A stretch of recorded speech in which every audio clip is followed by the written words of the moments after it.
Door smoking agad. Okay, so in 1987,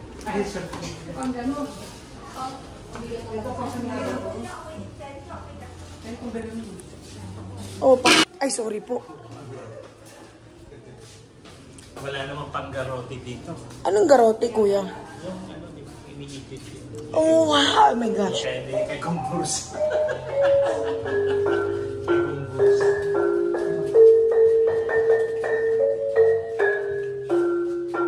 Ay, sorry, kuya. Pili na lang yung mga parador dyan. Ayoko ba kapag kabinuksan mo yun, may lumabas? Lumina si mama. Pinapanood ko yung ano, yung vlog. Yung vlog, yung ano mo, yung title.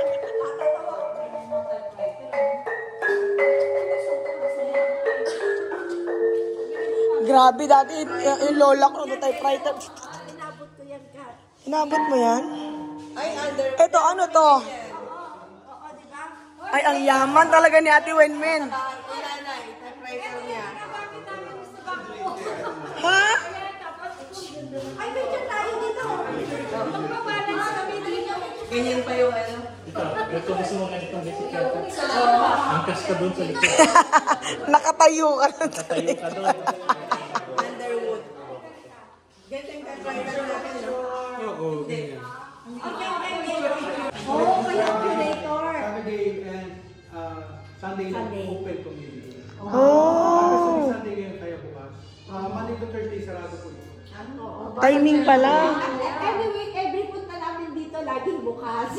Kasi every weekend tayo pumupunta. So ito, ang tawag nila dito, kulintang. Kulintang. Okay, laging sinasabi kulintang daw sa Mindanao musical instrument, di ba? Pero hindi ito 100% made in the Philippines. Kasi itong mangkala, yung pinapalo na yan, made in Indonesia. So it has 8 mangkala. Hindi siya sumusunod sa typical do, Re, mi, fa, sol, la, ti, do. Do, re, mi, fa, sol, la, ti, do. Like Asian sign, we only have 4. Do, re, mi, fa, lower, yun yung higher. Ganito yung tugtog. Okay. Ang galing ni Kuya. Tumugtog siya. Expert magpatugtog nito. Tumugtog siya. Badyaw. More on rhythm, tempo. Wala silang wala sa sinusunod. Bigyan nga tayo sa ano. Basic na pagpapatugtog nito parang ganito lang. Basic na technique. Ayun, basic. So, tinry ko siya pag-aralan. Personally, ako nga pala si Alan Zamora. Al? Tinry ko siya pag-aralan. Nakabuo ko ng isang tono. Marami nag-attempt na hulaan yung pamagat nito. Basta yung pinaka-clue ko lang, medyo luma na siya. Okay? So, mahirapan kayo hulaan. Dahil sa'yo.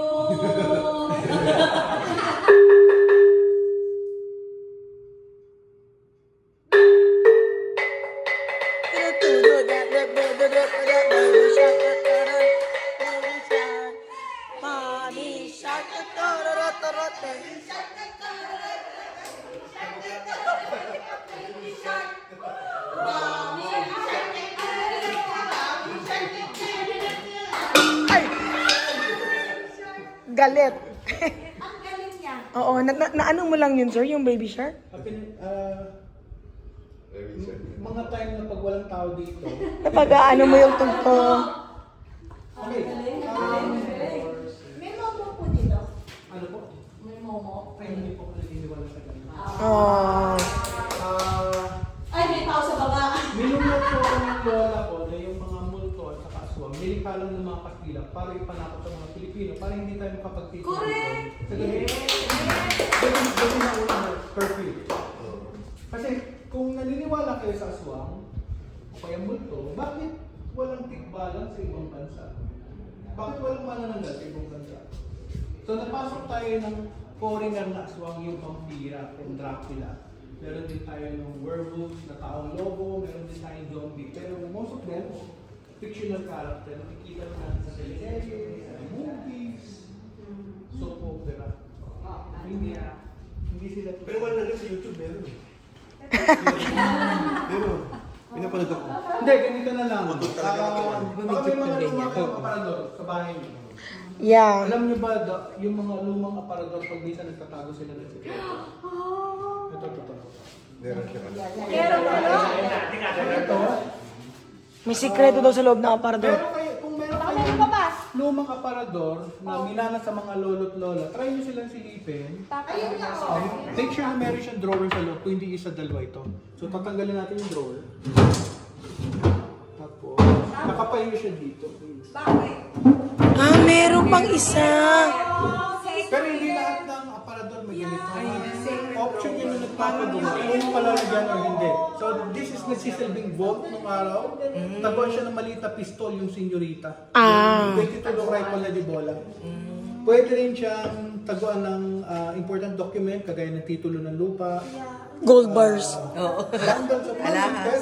Pwede alahas. So the basic rule is, kung nabuhay kayo ng unang panahon, Iniwan na namin eh. wag pakikita kahit kanino. Kasi posibleng yung mapagkatiwalaan nyo, baka siya yung magnakaw sa inyo. Hindi man siya, may kwento sa iba, siguradong pag-iinitan po na magnanakaw ito. So ang disadvantage lang nun, halimbawa may-ari, magpapagawa nito. Huwag kayo magpapagawa sa sarili yung bayan, kailangan yung dumayo. Protection ng may-ari, na siya lang talaga yung nakakaalam. Disadvantage, paano pag namatay yung may-ari? Living may Mababaon na siya sa limot. May usap-usapan nun, favoritism daw, it's either yung panganay na anak or bunsong anak, sinasabi nung may-ari bago siya pumanaw. Pero most of the time, makakamatay. So worst scenario here, halimbawa, sobrang luma na ng gamit, may pagbibili sa anti-collector. Yung anti-collector po ang nakikinagawa. Kaya minsan na naging bulong-bulungan yun. Sabi nila, ay, kaya pala maraming anti-collector. Nagbabaka sakali sila makakuha. Baka meron silang makita. Pero yun po ay chismis lang. Hindi po yun. Daddy, ang galing oh. May ano siya, may secret ano. Ang mga aparador pala, ganyan, ano? Aparador. Sir, thank you, sir. Baka meron doon tita. Ay, sorry, mami. Alam niyo ba kung sino ang inventor ng aparador? Sino? Si Atty. Ador. Diyos ko talaga, akala ko talaga seryoso. Hala. Huwag ka mag-alala, nakuha ko yon. Sinabi na daw yung sekreto niya.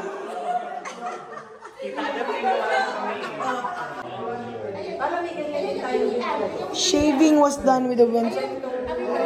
Ay, ito aray, nawala sa ilalim. Bakit kasi yung mga salamin sa gitna, no? Lahat ng mga aparador nila. Huwag ka Hindi, wala. Ano man dyan. I'm with you.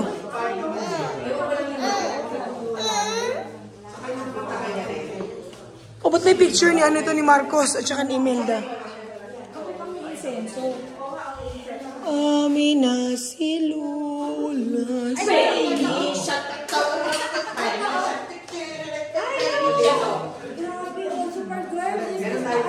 Alam mo, ganyan yung hawa sa Ganito kami. Saan? Typewriter, yung ventilador, yung makina.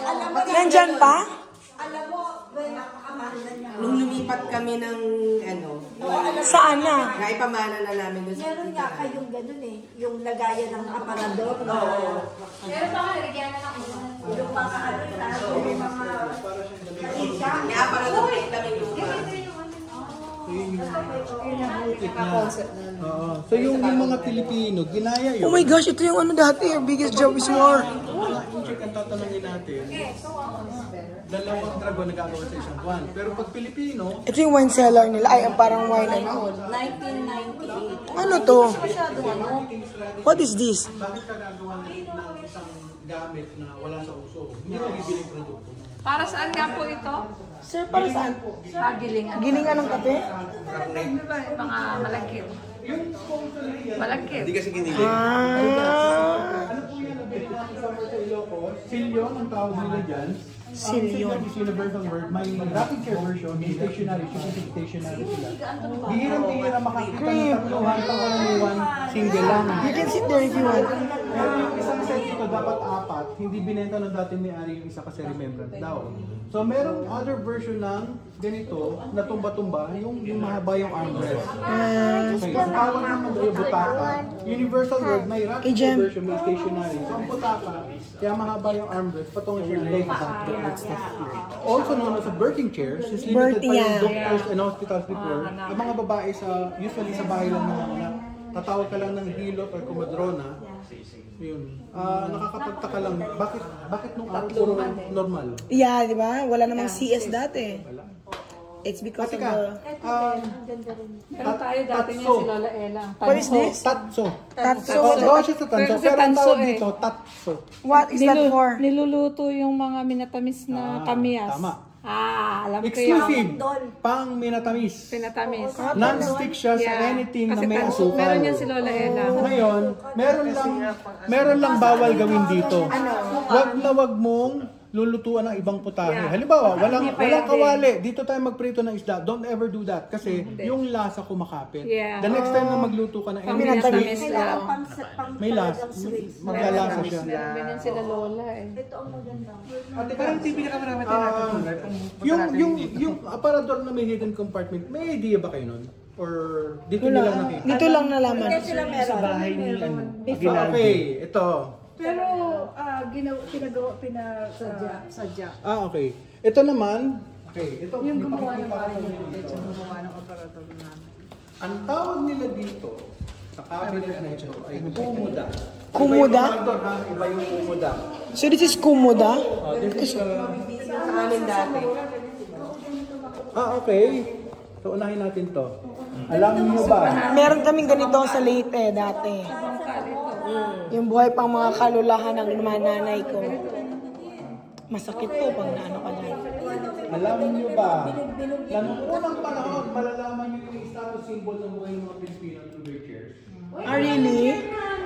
Solid wood pa mahirap. Kapag nakasilihan, Ay, ganun yung pakukuha namin.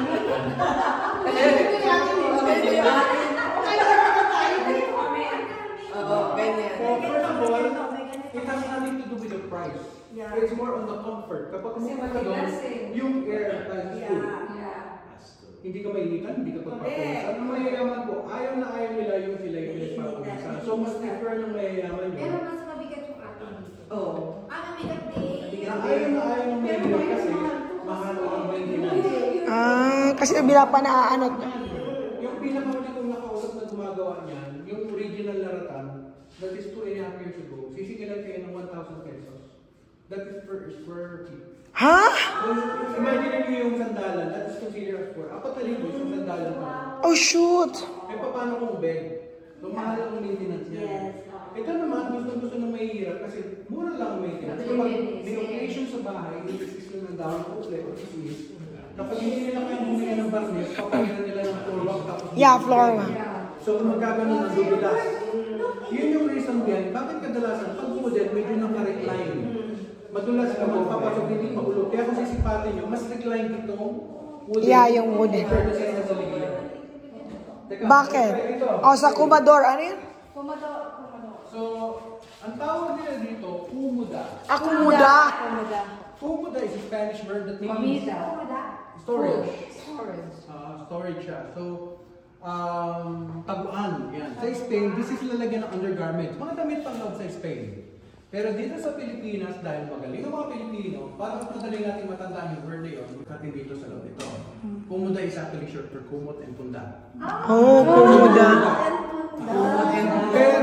Pero, Spanish word talaga yun. Magaling lang yung isip ng Pilipino na kinonek niya. Para lang mas madaling tandaan. So, mas nakilala ang kumuda bilang altar table. Nilalagyan siya ng telang ginansilyo ng kulay puti. Tapos puon. Pagsapit ng 6 o'clock ng hapon, minsan na naging tradition sa atin yung kailangan kumpleto yung buong pamilya. Yeah, for the orasyon. Angel. Sa harapan nito. So, ang regular design ng kumuda, kung hindi isa, laging dalawa lang ang drawer. Yan. So, unahan ko na kayo dyan. That is 3. Pero kagaya ng sabi ko, kung hindi isa, 2 yung nanay. By row. So, usually, 2. Lagi na lang 2. It's very rare. Magkaroon ng 3. Dalawa. Tatlo. So pag tatlo, ito yung pasadya. Okay, literally pasadya kasi nung araw naman wala namang factory na gumagawa ng furniture, pero kaniliwan karpintero. Pero pag meron kang binago, regular na dalawahan o isahan, di mo natin tatlo, ito yung pasadya talaga. Ngayon, pag pasadya ang isang gamit, or bagay or furniture, may option yung nagpapagawa na padagdagan ng additional feature like a hidden pocket. So yung una kong pinakita sa inyo yung aparador, tinanggal yung drawer, nasa gilid siya. Ito hindi ko kailangan tanggalin yung drawer. Itutulak ko muna siya, papasok. Okay? So usually, ang pinulad so regular na function nito, hindi pinapalabas. Pero para makita mo yung compartment, itutulak muna siya papasok dito sa side na to. So kung tutulak niyo sa isang side, obviously wala namang nangyari. Pero pag dito, lulubog siya, ganun. Tapos magkakaroon ka ng grip, tapos sisipain naman siya palabas. So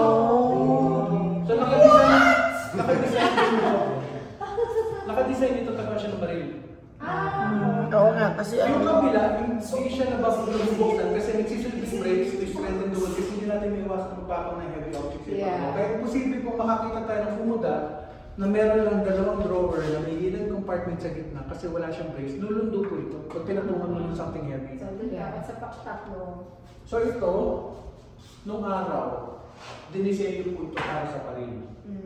Pero sa panahon ngayon, mas ideal siya taguan ni Mr. ng cellphone, hindi alam ng decision number.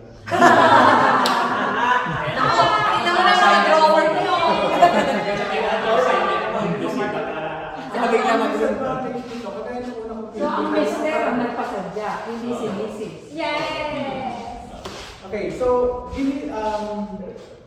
ang disadvantage nito, pag namatay yung may-ari, yun yung kadalasang disadvantage ng may hidden compartment. Kasi imagine niyo, halimbawa, sa halip na baril yung tinago dito, alahas, sa hindi inaasahang pangyayari, yung kung may-ari biglang namatay. Siyempre magkakagulo yung mga kamag-anak. Okay, so hahanapin niya yung dito.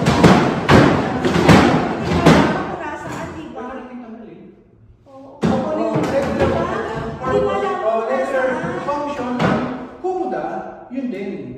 Hindi mo lang kung nasa. Unless, yung kung may-ari nito, may favorite PC. It's either panganay na anak o bunsong anak, sasabihin niya kung saan nakalocate yung hidden compartment bago siya pumanaw. Kadalasan hindi nasasabi. So, the worst scenario here, sobrang luma na ng gamit na ipagbibili sa anti-collector. Yung pong anti-collector nakikinabang. Kaya minsan na naging bulong-bulungan yun, siguro kaya maraming anti-collector, nagbabakasakali sila makakuha ng something valuable dun sa mga antigo pinumulekta nila. Yun palang purpose. Yung pala, may naman pala. Yung takbuhan. Dapat takbuhan. bibili nga ako ng mga ganyan. Takluhan daw. Oo, pag sinabi ko, ay binibili. Meron din. Oo, may salamin. Pero kapares kung una kong pinakita yung parador, tatanggalin siya tapos nasa loob siya sa gilid. Yan naman yung design. Sinita nila yung design mo. Hindi, kailangan mo siyang tanggalin. Ano, yung kapares ko sa parador, Kapareho siya ng aparador, Ate Adel. Tatanggalin mo talaga siya. May sa side. kakapain siya dito sa ilalim, meron yung butas na kasya nito. No! Eh. Tutulungan niyo naman ako. Ito kasi pipidali niya din. Tutulungan niyo. Hindi po. Okay, so hindi niyo isasama yung ilalim. Yung nasa loob lang niya. Ayun nga, meron. Ang galing.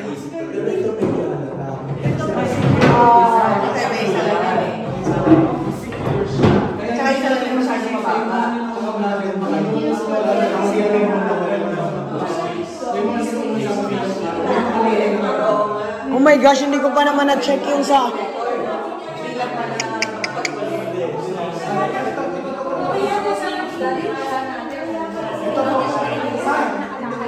Oh, ito daw. Hindi na tinuturo sa eskwelahan. Yan. Ano yan? I-share ko sa inyo ito. Hindi na po tinuturo sa eskwelahan. Kapag makakakita tayo ng ganitong klaseng toys, yung unang-unang papasok sa isip natin, lalo na sa kababaihan, ay part siya ng dollhouse. Okay? Pero alam niyo ba, nung unang panahon, hindi pa man na-invento yung larong dollhouse, meron ng ganitong klaseng toys. Miniatured version ng furniture sa loob ng bahay. Okay, so minsan may nagtanong sa akin, Kuya, paano mo lalaroin yan kung wala pang dollhouse? Ano yan, pang display? Oo nga, wala pa namang doll dati. Wala pang dollhouse. So ganito yung scenario, para mas madali nyo maintindihan. Paano nilalaro yan? Si nanay naglilinis ng bahay. Dumating si daughter galing sa eskwelahan o galing sa galaan, para hindi kulitin si nanay, bibigyan ni nanay ng task yung daughter niya. Anak, linisin mo din yung maliliit. So feeling ni daughter, ay bonding, kasabay ko si nanay, naglilinis ng malalaki. Akin naman, maliliit. Pero yun po ay simpleng preparasyon lamang para pag lumaki sila na yung maglilinis ng malalaki. So kung may imagine nyo yung mga laro before, simpleng larong bahay-bahayan. It's a role-playing game at the early age of 4. Mother You day, experience ano what it's na. like being a parent. Di ba bahay-bahayan? Yeah. Yung nangyayari sa loob ng bahay, kinokopya lang ng mga bata, ginagawang laro, nag-enjoy sila at the same time natututo. Yeah. Natulutuan na nag-originate sa larong paleyok-paleyokan. Bakit paleyok-paleyokan? Kasi wala pang kaldero before. Yeah. Ito pa isa. Ayaw play na. Sa palagay nyo, bakit nung unang panahon, ang mga batang babae kapag naglalaro sila sa loob man at o sa labas ng bahay, bakit parati na lang silang may bit-bit na manika? Para maliit pa lang, Marunong na magbantay, mag-alaga. So, sa totoo lang, doon po nagre-reflect yung laging sinasabi ng mga lolo't lola natin. Kapag may kakwentuhan tayo matatanda, hindi man sinasadya, nababanggit nila na mas simple ang buhay namin noon. Yes. Kasi para kaming naglalaro lang, which is good. Pero yun po ay training na nung unang panahon. So, ganun po kasimple ang buhay. Maglaro ka na ng Ay, baka. naku, hindi po pwedeng ibalik yung ganitong laruan ngayon. Kasi ang mga bata ngayon, very naughty na. Baka may pok-pok lang tudo sa kalaro. Oo. Delikado. So, pwede siguro natin ibalik yung kapansin-pansin na masyado siyang mababa, di ba? Siguradong sasakit ang bewang mo kapag ibababa o kukunin yung bata. Pero, kaya siya mababa, Parang nakadesenyo mahulog. po ito ayon sa panahon ng Kastila pa. During that time, mga Pilipinong upper class, mga mayayaman lang ang allowed matulog sa bed. Kapag yaya ay tagapag-alaga, maglalatag tayo ng panig sa sahig. Kapag nakaupo or nakahiga tayo, madali na natin mapapamper yung baby. Ngayon, to justify my testimony regarding dun sa mayayaman lang allowed matulog sa bed, narinig niyo na ba yung salitang papag? Yeah. Okay? Pag sinabi ng papag, kawayan. Hindi, kawayan. Ang sinasabi niyo, katre.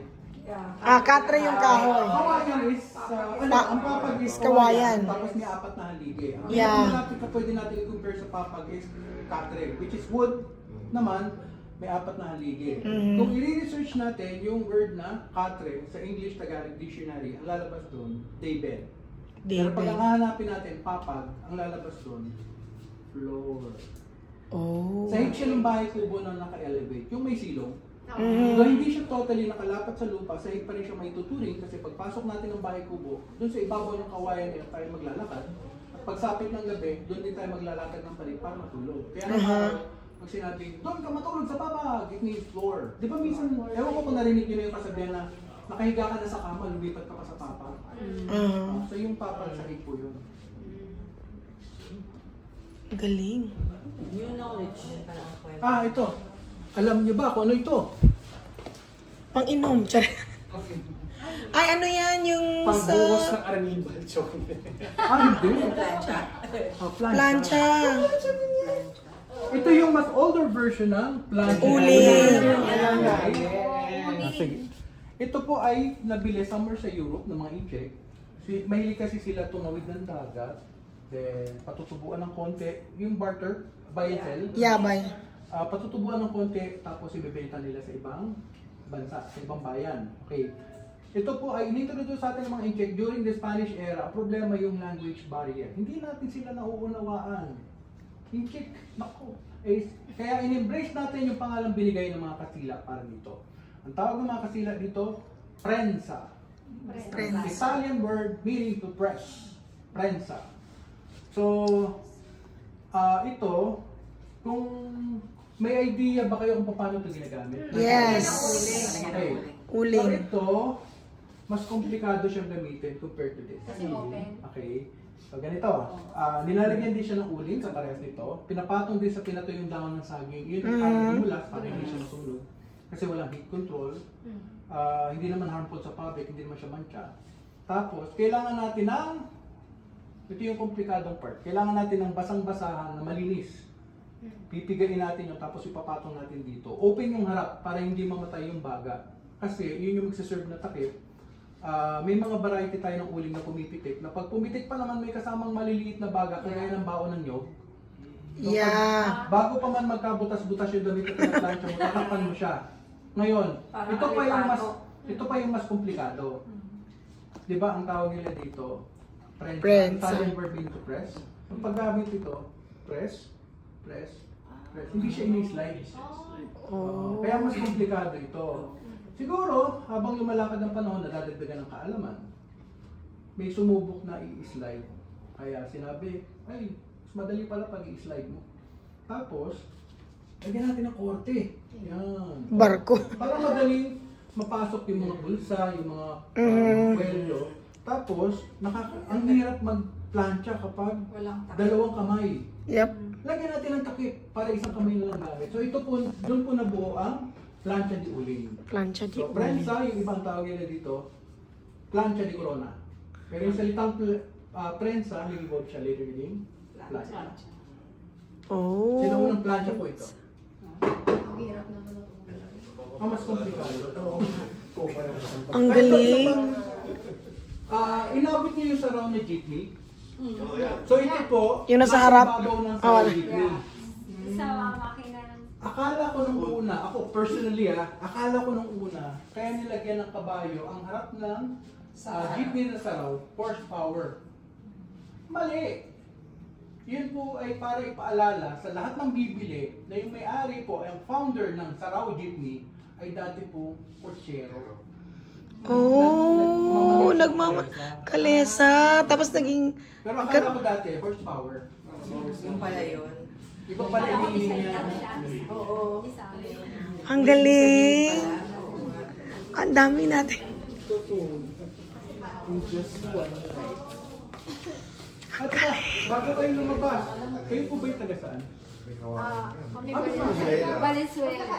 Canada, New York, at saka po San Francisco. Sino taga Mikawayan? Okay? Valenzuela. Ako po ay dating taga Marilao, Bulacan. Oh. Dati po ako estudyante ng St. Mary's College of Mikawayan, Bulacan. Doon po ako graduate. St. Mary's Academy pa nung araw. Oo, St. Mary's College of Mikawayan, Bulacan. Anong year Mahaba po pa. kayo nag-graduate? Saan po kayo nag-graduate? Anong year po kayo nag-graduate? Ay, elementary lang ako doon. Lumipat kami dito, third year high school. So dito ako nagpatuloy. Teka, request muna bago kayo lumabas. Sisi o kaya bibi na iba-ibang kulay.